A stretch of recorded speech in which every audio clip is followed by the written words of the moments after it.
আজকে তো বাসায় আছে, তাই ভাবলাম দুইজন যদি একসাথে কাজ করি তাহলে কাজটাও আগাইতো আর ভালো হইতো, একসাথে আনন্দ হইতো। সপ্তাহে একটা দিন মাত্র ছুটি থাকে, তুমি কিভাবে ছোট বৌমাকে ডাকো রান্নাঘরে কাজ করার জন্য? মা, এতদিন ধরে তো সংসারটা আমি সামলে রেখেছি। ছোটর পড়ালেখা, সংসার সবকিছু আমি সামলে রাখি নাই? দেখো ভাইয়া, তুমি কিন্তু বেশি বেশি বলতেছো। তুমি করেছো, তোমার দায়িত্ব ছিল, এখন আমরা করতেছি না। আমার সবে মাত্র বিয়ে করা বউ, সেও চাকরি করে ইনকাম করে, পুরো সংসারটার মধ্যে খরচ বহন করে। সে কি বেকার বসে আছে? আমি বেকার আছি? তাহলে তুমি এইভাবে কথা বলতেছো কেন? ছোট, তুই আমার সাথে এইভাবে কথা বলতেছিস?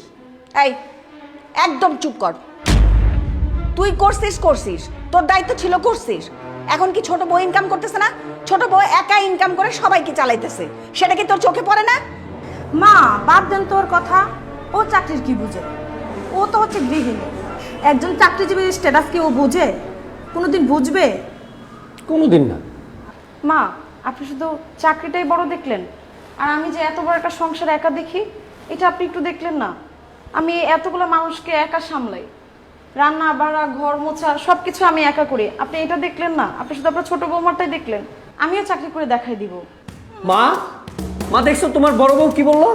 মা, ও কি চাকরি খোটা দিল? মা, মা তুমি কিছু বললে না? মা চাকরি করবে, যোগ্যতা থাকতে হবে না চাকরি করার? চাকরি করবে। এই গুলাবার চিনি দিয়ে দিও না চায়ে। বাবা, চাকরি করতে চলে আসছেন? তোমার কে চাকরি দিতে বসে আছে? আইসে চাকরি করবে, খায় দেয় কোনো কাম নাই, যোগ্যতা আছে চাকরি করার? ম্যাডাম, আসসালামু আলাইকুম। চলো ম্যাডাম। হ্যাঁ শিওর, চলো।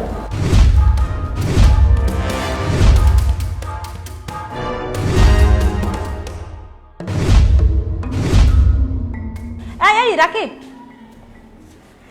1 ঘন্টা হয়ে গেছে, কি ইন্টারভিউ নিতেছে তখন? সেটা তো আমি বলতে পারবো না, ম্যানেজার স্যারের সাথে কি যেন মিটিং আছে। একটা জরুরি ফাইল নিয়ে বসে আছি, 1 ঘন্টা হয়ে গেছে। আমি 1 ঘন্টা ধরে বসে থাকবো? বুঝো নাই? নতুন চাকরি নিতে হলে বস করে একটু খুশি করতেই হয়, নাহলে চাকরি কি আর হয়? এমনি এমনি কি আর চাকরি পাইবো? আচ্ছা, ভালো থাকবেন তাহলে, আজকে আসেন। হ্যাঁ, স্যার, আমি একটা ইম্পর্টেন্ট ফাইল নিয়ে এখানে 1 ঘন্টা ধরে বসে আছি। কি একটা মেয়ে আসলো ইন্টারভিউ নিতে, আপনি এতক্ষণ সময় লাগাই দিলেন কেন? কিসের ইন্টারভিউ? আর কোন মেয়ের কথা বলতেছেন? এই যে মাত্র একটা মেয়ে বের হয়ে গেল, ও তো ইন্টারভিউ দিতেই আসছে, তাই না? ইন্টারভিউ দিতে? আপনি জানেন উনি কে? না, কে উনি? উনি এই কোম্পানির মালিকের মেয়ে। কি বলছেন স্যার? হ্যাঁ, উনি একজন ডিরেক্টর। উনি আসছেন আমাদের অফিসের কাগজপত্র দেখতে। সেই সাথে উনি একটা কমপ্লেন করে গেছেন, আপনার বিহেভিয়ার নাকি খুব খারাপ। এতক্ষণে আসার তোমার সময় হয়েছে, তাই না? বাড়িতে সবাই আমরা না খেয়ে আসি, দুপুর গড়ায় বিকেল প্রায়। রান্না বান্না কে করবে শুনি? এই পর্যন্ত যে রান্নাঘরের কোনো কাজ শেষ হয় নাই, সেটা কি খেয়াল আছে? কি ব্যাপার? কি হয়েছে তোমার? কি ব্যাপার বৌমা, তুমি এই সময় বাসায়, মুখ টুক কালো, কোনো সমস্যা? মা, আমার চাকরিটা চলে গেছে। কি বলো এগুলি তুমি? হায় হায়, চাকরি চলে গেছে?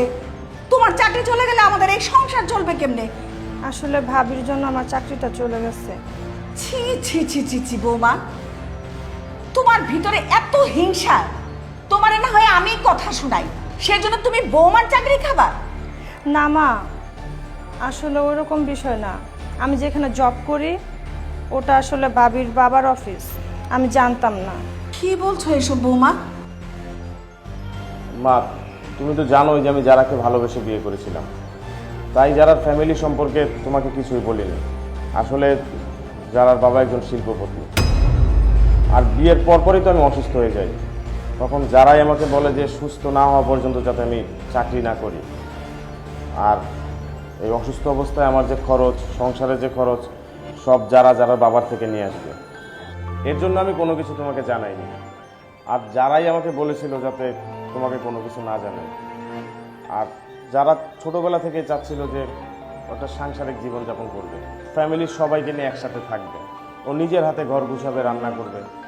বৌমা, আমি আসলে ব্যাপারটা বুঝতে পারি নাই। আমি তো ভাবছি রিকো কোত্থেকে না কোত্থেকে কারে ধরে নিয়ে আসছে, তুমি যে এত কোটিপতির মেয়ে, তুমি এত শিক্ষিত মেয়ে, সেটা কখনো তো বুঝতে দাও নাই মা। আসলে বৌমা, কাউরে কখনো উপরে রূপ দিয়ে যাচাই করতে হয় না। মা আসলে দোষটা তো তোমার না, দোষটা আমাদের সমাজের। আসলে যে সমস্ত মেয়েরা চাকরি করে ফ্যামিলি থেকে তাদের প্রাধান্যটা বেশি দেয়া হয়, কিন্তু যারা হাউস ওয়াইফ তারা কি কম কাজ করে মা বলো? তারা তো সেই সকাল থেকে কাজ শুরু করে রাত অবধি কাজ করে। তারা তো কম কাজ করে না, কিন্তু তাদের মূল্যায়নটা হয় না, কিন্তু তাদের মূল্যায়নটা আমরা সঠিকভাবে করি না মা। তাই মা আমাদের আসলে কখনোই উচিত না কোনো হাউস ওয়াইফকে ছোট করে কথা বলা। বৌমা, আমি আসলে না জেনে না শুনে অনেক বড় ভুল করে ফেলছি। তুমি আমারে ভুল বুঝো না, আমি তো তোমার মায়ের মতোই, তাই না?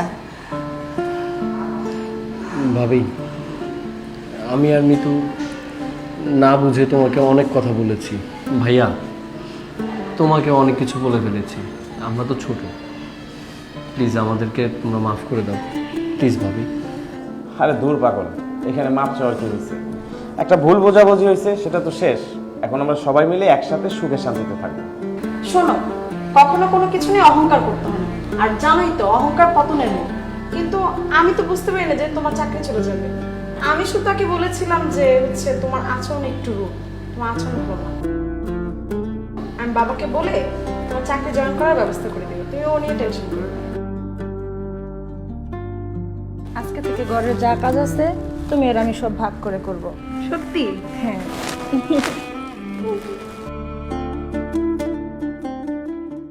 আমাদের ভিডিওটি ভালো লাগলে পেজটিকে ফলো করুন, বেশি বেশি লাইক, শেয়ার এবং কমেন্ট করুন।